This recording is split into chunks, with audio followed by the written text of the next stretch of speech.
Hello, friends. Happy autumn. Yeah, happy autumn. This is episode 3 of our podcast.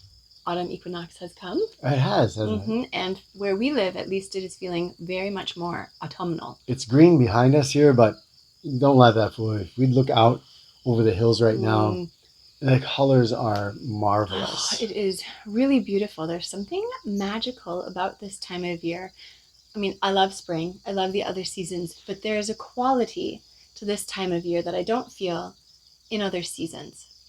And this is something I felt since I was a little kid. Oh, yeah. Yeah. And you talk about it. Mm-hmm. And we were reading in Tolkien. In Tolkien. Was it The Hobbit or The Lord of the Rings? He mentions this too, although he doesn't call it what we're going to call it, which what we call it is autumn longing. Autumn longing. Yeah. What is it when you feel it?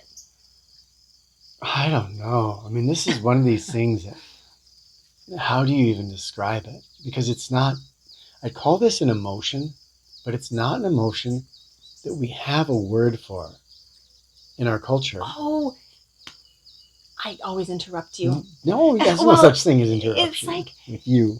The English language just doesn't have some words for some things. Yes. For example, I'm thinking of hygge, which is the sense of comfort and it's the warmth of candles and the closeness of friends and a shared meal, all while you're cozy. And if you think of yourself with a cup of tea by the fire with the snow coming down outside, there's just a certain quality that you don't just get if you say comfort. Right. Yeah. I think that I'm one of those people that believes that our language shapes our thinking and our reality a lot, because there are just things that we don't have. Before we learned about hygge, that word and that concept, I don't think we had it in the same way. But once you have the word, sometimes you can have it. But this one's different because I felt this feels primordial. It's this emotion that I think many people, probably many of you, have felt as well. And okay, for me, okay, you go first. I'm going to try to describe it.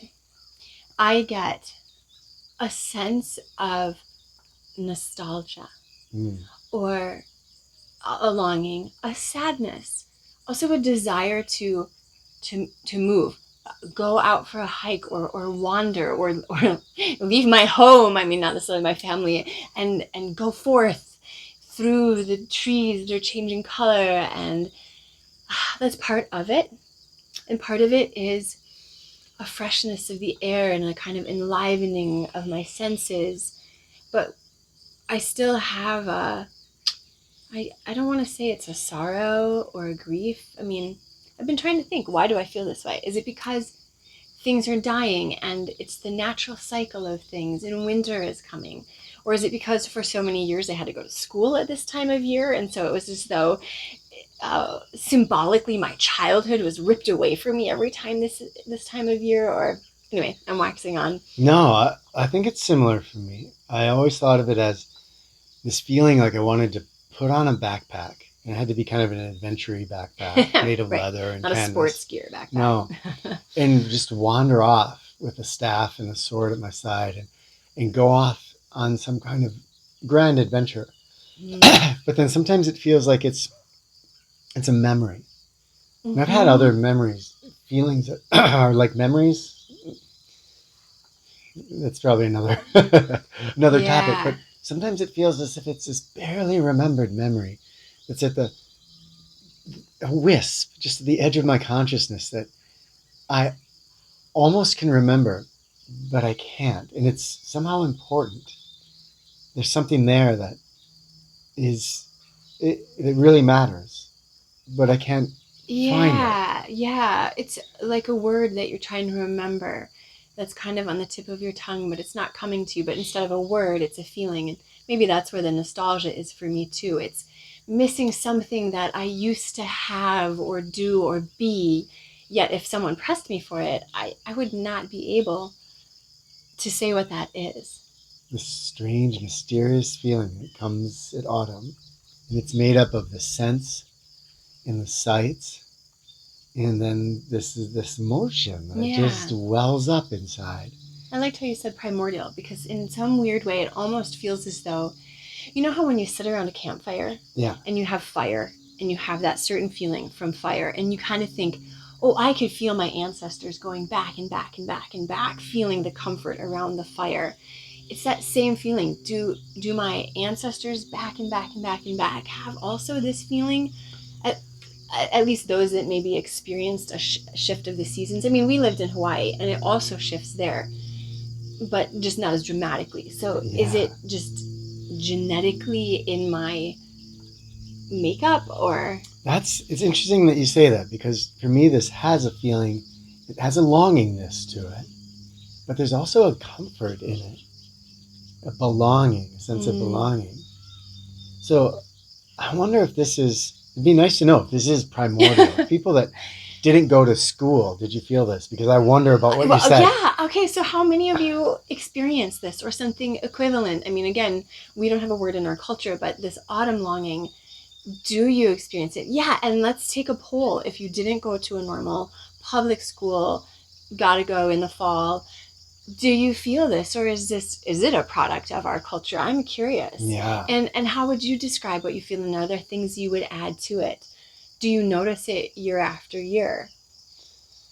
And so I think this brings up a couple of things for me. One is our connection with nature.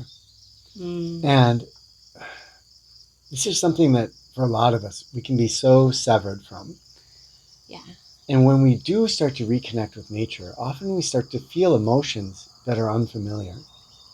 I think of often the first time people get a hand drill, and there's this excitement, but it's not an excitement like you'd get from almost anything else. It's an excitement that is whoa, but it also has this feeling of completeness or something. And there's the fear that some people will experience of being out at night in nature.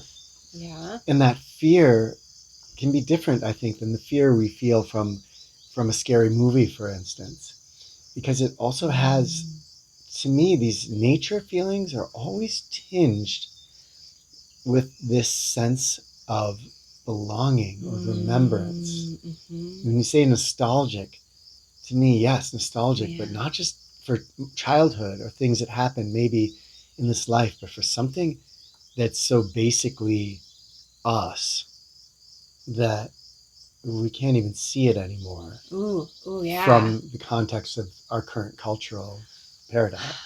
Well, so yeah, I'm just absorbing that for a second, because I'm gonna say, even when I don't feel the longing, the autumn longing, I have had other times where I've had moments in nature, being in the ocean or other things. And as you say, there's almost, I wonder, okay, this is just gonna be the way I put it from my perspective. I wonder if it's a moment where we touch the universal consciousness. If you believe in kind of consciousness with a capital C, or that vein where, we've all had it, where we think of someone and then they call us, or we need something and then we walk into the store and there's the thing that we haven't been able to find anywhere else. It almost feels as though there's this secret, invisible world or universe or energy, or what, I don't know. I mean, I don't know what I'm sounding like here, but that you touch when you are experiencing that, and it feels very close. I mean, if I was a different person, I'd say the veils feel thin at this time. It's hard not to use mystical language. Yeah. You brought up Hawaii, and I remember a few times when I swam out through that one keyhole and some other places where I was out and I could see the rocks falling away, and then there was just the vastness of the ocean. We experienced that a few times when we went out to meet the dolphins. Yeah. And we swam out to where the dolphins were splashing around, and you just watched the sea disappear until there's nothing below you. Yeah, the you can feel it, the depth of it happening as the color shifts, and there's just down and down and down. Right. Yeah. And I felt a fear sometimes in those moments. But again, it wasn't a fear of, oh my gosh, I've got to get away from this. It was almost a fear where part of me wanted to just dive as deep and as far, swim out as far as I could. It's more of a going into itness. And again, I want to use that word belonging. So maybe it's actually not autumn longing, it's autumn belonging. I like it. Never thought of that. Well, okay, so I'm going to switch to something else that this has brought up for me, a question. And maybe some of you experience this, and I'd be curious to hear. But with that longing, you say belonging, but I almost feel there's a calling to me, maybe to go into that belonging or to find it or to seek it, and almost as though I'm missing it. So in the moment that I experience the autumn longing, I don't feel fully complete somehow. But I'm still questioning this. It almost feels, you mentioned wanting to put on an adventuring pack and go off. And I've said I kind of want to wander through the colors and things. There's a drawing outness of wanting something that maybe I currently don't have in this moment. And I'm trying to see if that's true, if you feel that maybe, am I dissatisfied with my life? Is that why I'm sad? Or am I missing something? What is it that I'm seeking in that? Do you have that too, or is it just me? I'm just the crazy one here. I think I can see that it can make you, it can make me question, is there something I'm missing in life? And I think you might be thinking along a different path here, but before we leave this idea, I want to think of this thing we're missing. I kind of wonder, because we know animals have instincts, humans included. Instincts, meaning behaviors or states that are kind of there from birth, that we're born with. And I wonder if this is an emotion or something that we're born with. And I'm going to posit maybe it's just our connection with nature, and that what we're feeling there when we talk about this longing is not a longing of, should I be living someplace else? Or because often it manifests like that for me. Sure. Like, should we be moving to Hawaii? But I think it's saying there is something missing. There's something missing, which is this intimacy with nature that was, for most of our being as human beings, was what we were and how we were. And now we've stepped back from that. And I wonder if we're at the cusp of losing something here, something really precious. And this, when anybody gets this feeling, it is a reminder, it's a calling back to, there is something really, really important here. And it comes from things that our comfort-based society, culture, kind of says don't step out in the rain. You started raining today and you had the put the laundry out to dry. And it was really interesting because I was doing jiu-jitsu with a bunch of the homeschool kids, and you came in from that laughing, right? So that was an excitement for you. It was a aliveness that wouldn't have happened if you had just thrown the clothes in the dryer. That's true. Or if you would have said, I'm going to be sensible, there's some clouds in the sky, it could rain maybe, so I'm just...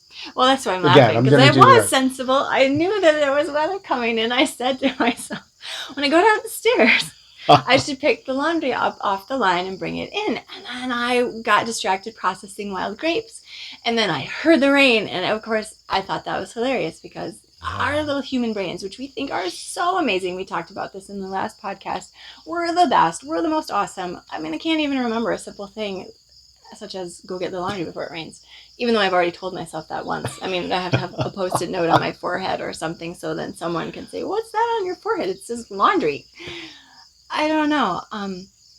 I see what you're saying, though, and I wonder if you're correct in that there's a seeking of something that is missing, but that thing is not necessarily an external thing I need to organize, but is in fact a deeper relationship with a part of the world that I have as my birthright, that's innate within all of us.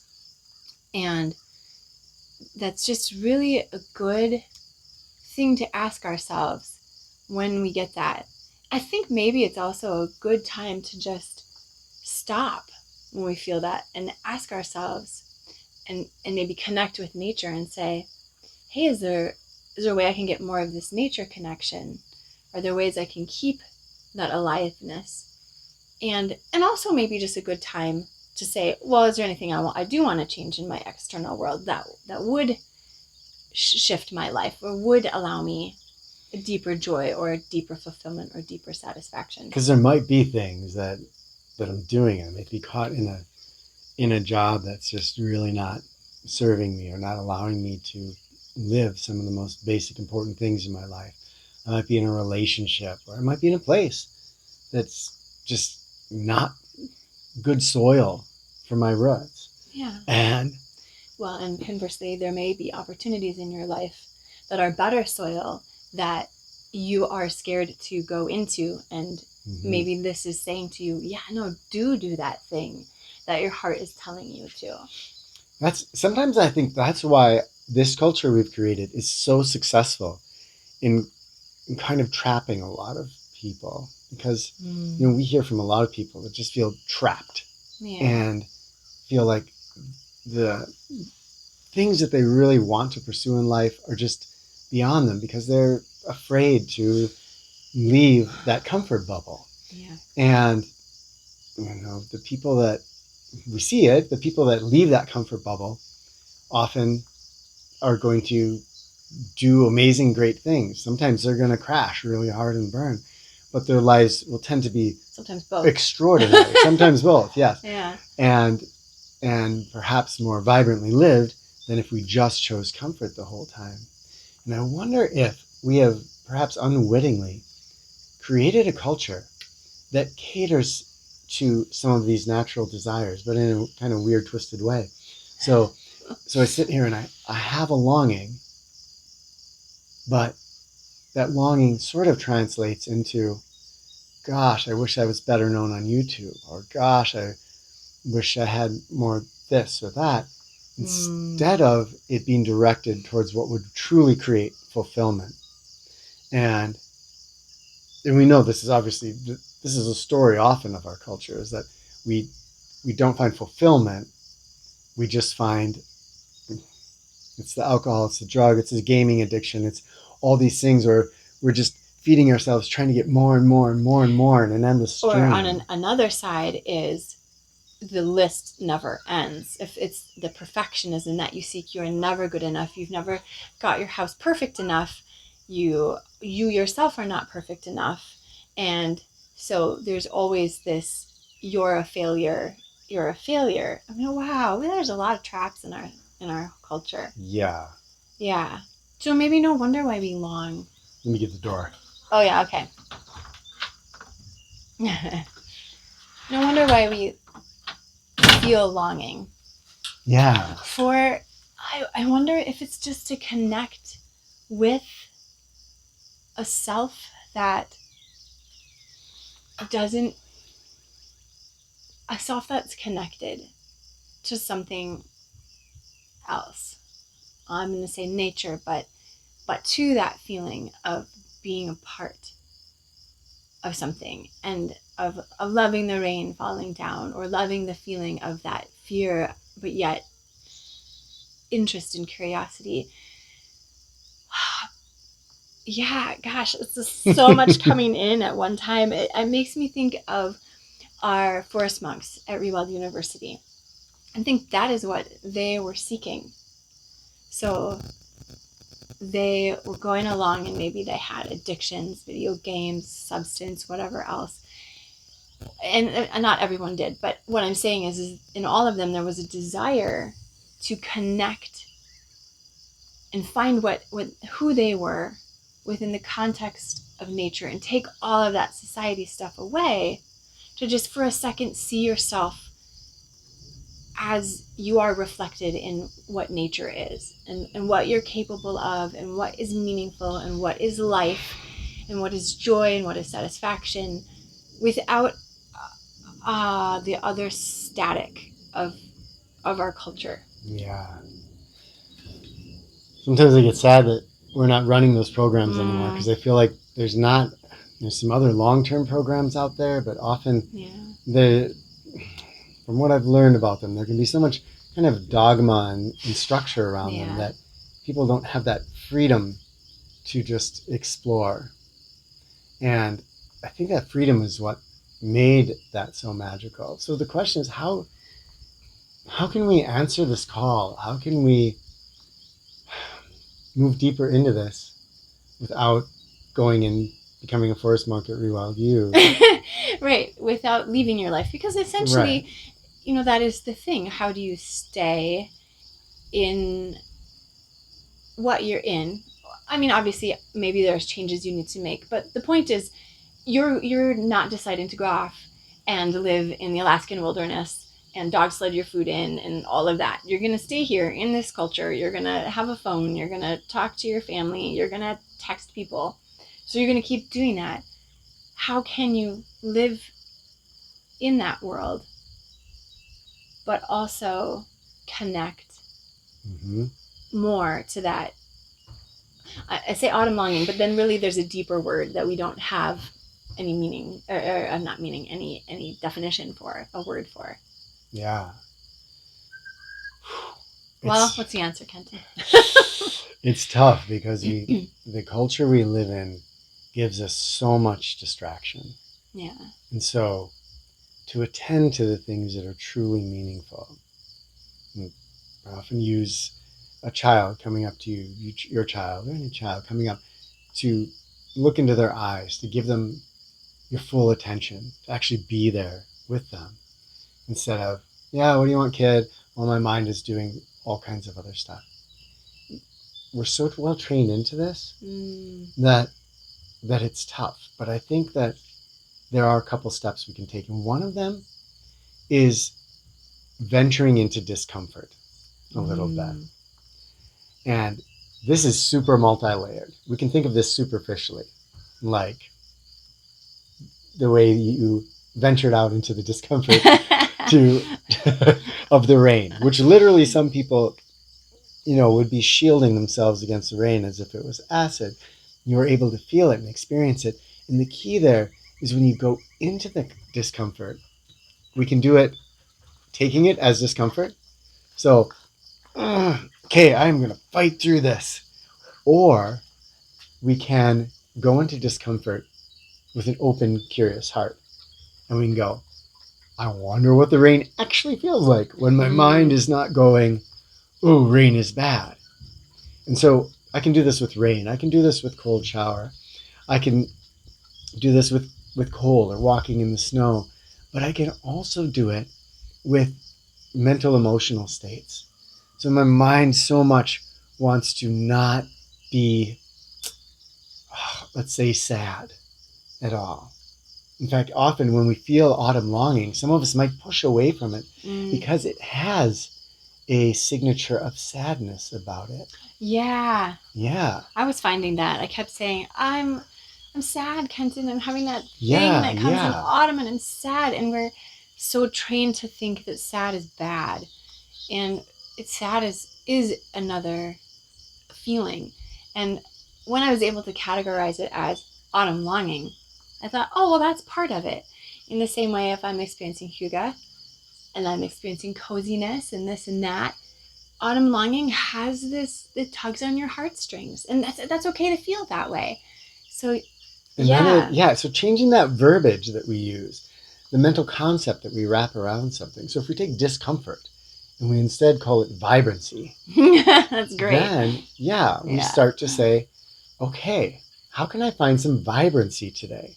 How can I go into something that I might have been afraid to go into a little bit before, and go into it with curiosity? This starts to open up parts of us, basically walls. Yeah. Right? So we create these comfort walls around our emotions, around our relationships, around our self-concept, around our environment, our expectations of what should be. Yeah. I mean, so just for 1 second, we once talked about micro goals, and I don't know about you, but for a long part of my life, and I still fall into this, I'll get super annoyed if someone interrupts one of my micro goals. I'll be frustrated. If I'm chopping something in the kitchen, I'm getting ready for supper, okay, I'm the mom. Becca, could you come here and take a look at this? Yeah, it's like... Because I want to see what you think of this paragraph I wrote. And maybe I already knew I was going to do that, but you're interrupting my micro goal, which was, I'm cooking dinner for you, dude. I mean, seriously. Can you not just wait? And it's that almost kind of self-entitlement feeling that my micro goal is more important than your micro goal. And then I'm putting things into this weird boxiness of what should be. So we do it with our expectations of what's important to me. Mm-hmm. And so there's all those ways in which we do what you're talking about. More? I don't know. I mean, okay, so go into discomfort. Yeah. And that means not just physical discomfort. It means checking out all the stuff that we talked about. Yeah. Hey, maybe can you spend a day noticing every time you get frustrated when you do take one big deep breath? That's a discomfort practice right there. Yeah. I really liked what you said about paying attention. So when someone speaks to you, set down your cell phone. It's uncomfortable because it breaks us out of whatever micro goal we're exactly. There's the frustration. Oh, I was doing something. Okay, what do you want? But no, for real, for a moment, see that you will survive. And this is mostly that I say to myself, you will survive if you don't put do your text within the next 2 minutes. Well, for real. Yeah. Okay, so the girls often, especially our youngest, she'll be really hungry. I'm so hungry. And she'll be almost angry. I want to eat food right now. And then, knock, knock, knock on the door. It'll be one of her friends. Oh, so-and-so is here. I'll get that. And then half an hour later, she's still off with her friend. And where did the hunger go? But that's the thing. So can we honor people the way we would want to be honored? If I asked you a question, I would want you to give me your full attention for a moment. I would want to be seen and I would want to be heard so that I don't have to come back again and again and feel kind of as though I don't exist. And so I'm imagining you would want that too. You would want when you talk to someone for them to hear you, to see you. And that is just a tip of an iceberg because I think there's a huge, big body of deeper stuff there of wanting to be seen. We don't have any coming of age ceremonies intentionally for our young people. What does it mean to be an adult? Now that I have passed this threshold, how can I participate? How can I be important? How do I have value and meaning now that I'm not a child anymore? What does that look like?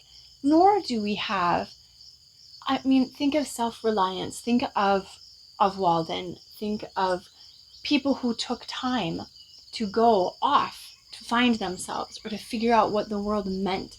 Those people gave us so much information about reflecting on life, on our culture. So I would also say, see yourself, take some time to allow yourself a journey of discovering how can you have more time in nature? Who are you? What do you really believe? See yourself, okay, I had a really hard day at work. This is what I want to do. I'm not going to go on and game or social media or whatever. What I'm really craving is some quiet and the chance to reflect. Or I'm really craving a run. So there's the listening and seeing other people and ourselves. Yeah, that's really good because if you think about it, so back in our generation, we're ushered from kindergarten to grade school, through school to college to your career. You don't really get to stop until you're 65 and you retire, which arguably is a tough time for a lot of people. Yeah, I mean, we have to wait till that point to be able to ask deep, meaningful questions and pause. Yeah. In this generation, we had pauses and spaces inside of that structure because there wasn't quite so much I know what you're going to say. Media available to us. Yeah. But now there can be no pause. I mean, literally, you can get home from school, you've got your homework, and then you're tapping into your social media, and then you've got a video game, and you don't ever stop. You can literally go until you get to retirement or to your death and never stop. And sometimes it's something, for you, I think there was a big moment when you had your horse accident. And I think for both of us, our life, which was plowing ahead, ground to a very, very intense halt. Yeah. And then that became as terrible as an experience as you could frame it as. Mm-hmm. One of the things we're most grateful for in our whole life. Yeah. Because it created that stop, and it taught us in many ways the value of stopping. So can we stop? And that can mean a program like ReWild U, where you go and you intentionally stop for a long time. It could mean a dedicated meditation practice where you stop for 10 minutes a day. Yeah. It seems like so much. I don't have 10 minutes to give. Think about that for 1 second. Oh my gosh. Was it Annie Dillard or one of those poets? I can't remember the time, but she was lamenting that she or somebody else couldn't just sit still for a half hour. And I think, half hour? That's so far beyond most of us at this point. That we're like goldfish now. About 7 seconds. Yeah, 7 seconds. Oh my gosh. But think about that. I mean, for a lot of us to just stop, do nothing. Can we just stop and do nothing for 10 minutes, a half hour, an hour? I have to throw something out there too, because the stopping is so good. Just notice once how you feel when you feel rushed. Mm-hmm. Okay. When you feel rushed, you don't pay attention to things, you get sloppy. I always say, never rush that which must be done quickly, because that's when you drop something. You break your coffee mug, now you have to clean it up, now you're even further behind. So the stopping is a direct commitment to not rush. And the more we stop, the more we realize how nice it is to go slowly. That doesn't mean you can't move quickly. But rushing is a state of mind. And part of it that our family has been experiencing is a technology-free day. So funny. We attempt to do once a week. To say about that. And this is a stopping. And I just think if you can try that, for us, the best day that we ever had, we did not answer the phone. We turned everything off. It was as though we had no technology at all. Mm-hmm. I mean, we used our lights and we used our oven, but sometimes we even just do candles. But the point is, it was quiet. And when I say quiet, it was social media, cell phone, texting, email, quiet. Mm-hmm. And our brains and our whole day, our day lasted forever. We kept saying, are you kidding me? It's only this time. It feels like it's 10 hours later. Well, not maybe 10 hours, but you know what I mean. But it does. That's a hint to how different life is. When we're immersed in a culture, we can only tend to experience that culture that we're in, and we think of that as the reality. So most of us think, wow, days fly by. When you do this, when you go and you spend, for me, a day in the woods, that day stretches, it's a week long. I remember my time at teaching drum, 3 months up there, it seemed like years. Yeah. Because the time went so slowly. That's probably our natural feeling of time. Mm-hmm. But you've got to go into the discomfort. Yesterday we had a no-tech day, and it was hard for me because my mind, there's a bunch of kind of projects and stuff that we're doing now, and some things we're taking on, and man, my mind wanted to go. It didn't want to stop. Mm-hmm. No, I don't want it. I want to do stuff. You see people being bored. What should I do? I'm so bored. That's totally normal. That's totally normal. That's the feeling of, wow, you can stop and breathe. Mm-hmm. And so you just have to exercise your boredom muscles and go, well, I guess I'm going to be bored. I guess I'm going to count every leaf on that branch. But there's also beauty in it. And I think in a weird way, That's what autumn longing is calling us for as well. You and I both talk about putting on the pack or about going off rambling. What we're wanting is, I think, a reprieve or a break from all of the responsibilities, all of the inundation of our modern world. We're longing for only what comes into our sphere of influence as we move through nature. And that's a very different feeling. It's slower, it's maybe uncomfortable, but it's also vibrant. And it allows us to just pay attention and just see the one moment that we're in. And so maybe that's what the autumn longing is also telling us. Hey. It's a beautiful call. And it asks us to do some things that, just going into discomfort, maybe a tech fast or a media fast, exploring some things in life, paying attention to some things in life that maybe, your person that you're in love with that you haven't really seen or really spoken to, is what I mean. Not looked at for with years. Your eyes. Yeah. Real seeing does not come from looking at with your eyes. So we can answer this calling, I think, in other ways besides putting on that pack and wandering off. But it's tough. It calls us to go into all kinds of uncomfortable places, all kinds of vibrant places, because those places are, as they used to say, right outside our path. We've got these well-worn paths that most of us walk, and they're emotional, they're physical, right off those paths. I never did the one at Bubbling Springs.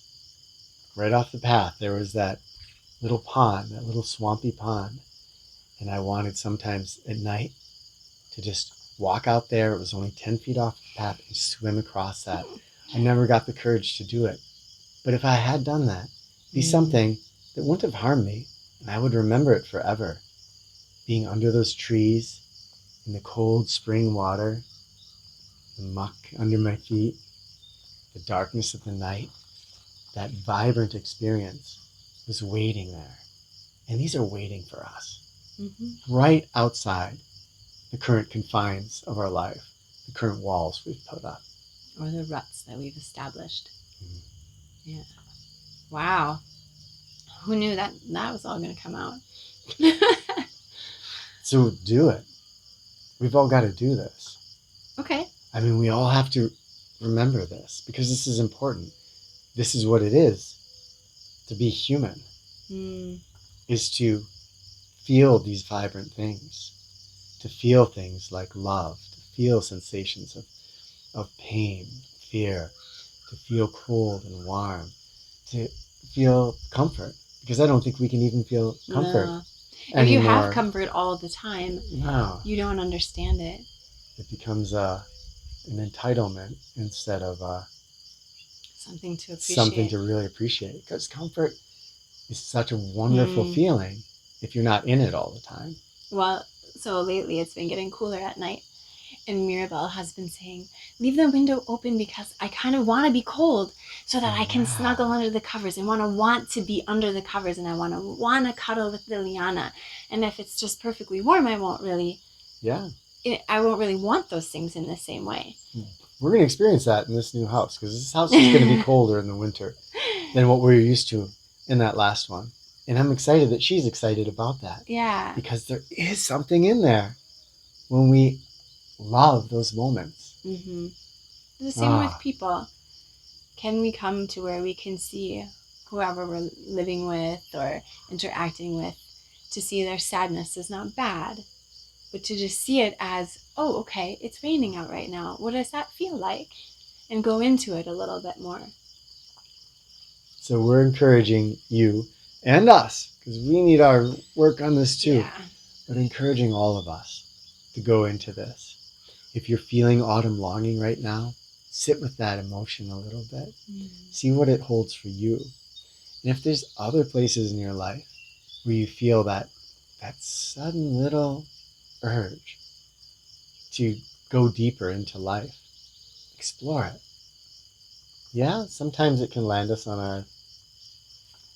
Hey, Life does that anyway. It does it anyway. So if that's going to happen anyway, then you might as well grow by expanding and trying. And what a good point. What a good point. We can live our whole life comfortable, and guess what? It is going to get uncomfortable at some point. Yeah. So it's a fruitless quest. So why? Yeah. We should always just keep learning and growing. Well, okay. Share with us, for sure, all of the stuff we asked about earlier about how this is for you, if it's something you experience, but then also ways that you choose to go into that feeling and the lessons you choose to take from it. And those kinds of things are the things that inspire us and get to inspire everybody else who reads about them. So I'm really looking forward to hearing from you. Thanks so much, friends, for being part of our podcast, our YouTube channel. And eventually, if it's not up already, we will try to get these up on our website as well for those of you who go there. And yeah. You can rest assured I've been choosing other things. Yeah. Please remember that all of our work is supported so strongly by our patrons, and we treasure our patrons. Thank you, and be so grateful for any of you who choose to take that route and support the work and be part of what we're putting out into the world. Signing off? Yeah, really grateful. Really grateful to all of you. Mwah.